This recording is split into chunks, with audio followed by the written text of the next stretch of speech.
Salman sir has always been kind to people. उन्होंने इतनी सारी चीज़ें, मैं तो अभी उनके बारे में बोलती हूँ तो he himself is so humble and down to earth. I can't tell you.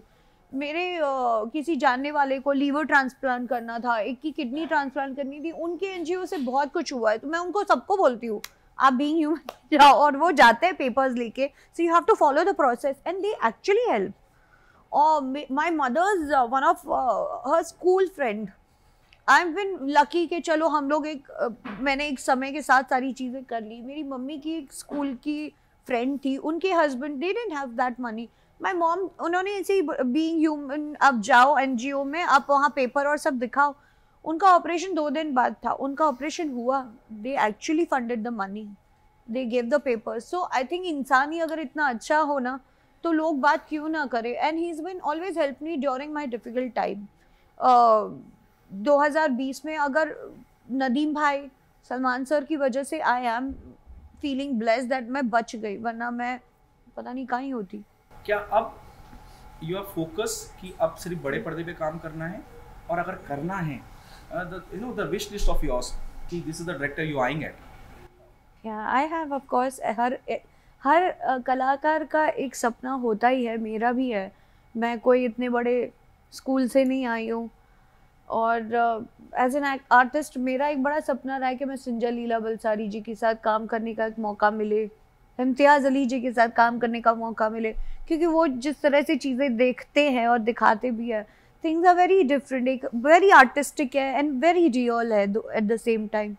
So I would want to work with such beautiful actors also. जैसे माधवन सर के साथ काम करने का मौका मिला. It was very beautiful for me as an actor. I have learned a lot on the set from the person. And रही बात काम मुझे अच्छा करना है, I want to do a good content. फिर चाहे वो रीजनल हो, हिंदी में तो ऑफ कोर्स मैं वेब सीरीज करना मेरा सपना है. So need to work in the TV industry. नहीं, अगर कुछ अच्छा मिले, मुझे कुछ पसंद आए, definitely. But over the period of time I realise कि एक जो दौर था ना, वो दौर, वो That period is over. या अब वो उसे आने में वक्त लगेगा. TV is never going to go. TV is old and it's gold. TV will always be there, but एक समय होता है, एक फेज होता है. अब इस समय उसका फेज चल रहा है. Nothing is working easily.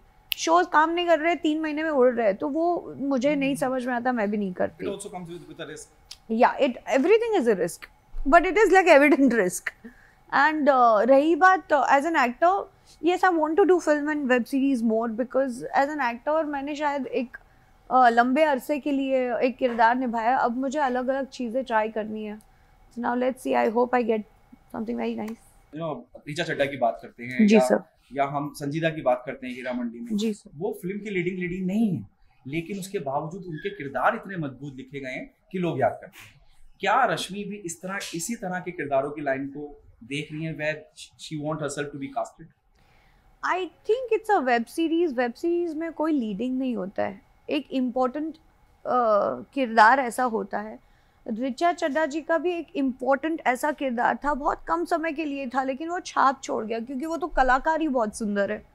संजीदा काफ़ी समय बाद उसकी फिल्में भी आई है, but I really loved her in Heeramandi. Not because she played whatever she, but she played an evident character where she is envy of everything. बहुत खुले, और स्कार भी ना उसका वो छाप छोड़ गया है लोगों के, तो ऐसे किरदार निभाने में मजा भी आता है. So you are in the process to explore yourself more as an artist. I really, yes, मैं बहुत कुछ करना चाहती हूँ, and I इंशाल्लाह करूँगी भी. So if you talk about what is success to you? Success is a temporarily feeling that I think जो आप हर प्रोजेक्ट के बाद, हर काम के बाद महसूस करते हो, जब वो पॉजिटिवली कंप्लीट हो जाता है, बट उसके बाद you have to learn to move on, and that's what I am doing. I have moved on and I really want to do a good work. Okay, so what is in a pipeline? Pipeline में तो है, मैं shoot जो project कर रही हूँ, but I always say this के वक्त ना गीतो वक्त गावा જોઈએ. I explain it. जब सही समय आएगा तभी मैं बात करूंगी, तो वो बात करने का वजूद भी होगा, और वो गाने भी सुनने में सुरीले लगते हैं. So lastly, you wanna say something for the audience? I just want to be grateful because इतने साल मैंने जो काम किया, ऑफ कोर्स मैंने खुशियाँ ही बटोरी है, बहुत सारा प्यार बटोरा है. एक अलग एक्सपीरियंस के साथ मैं यहाँ तक पहुंची हूँ। मुझे आगे भी बहुत कुछ करना है, इसी तरह से आपका प्यार और साथ दीजिएगा। Thank you.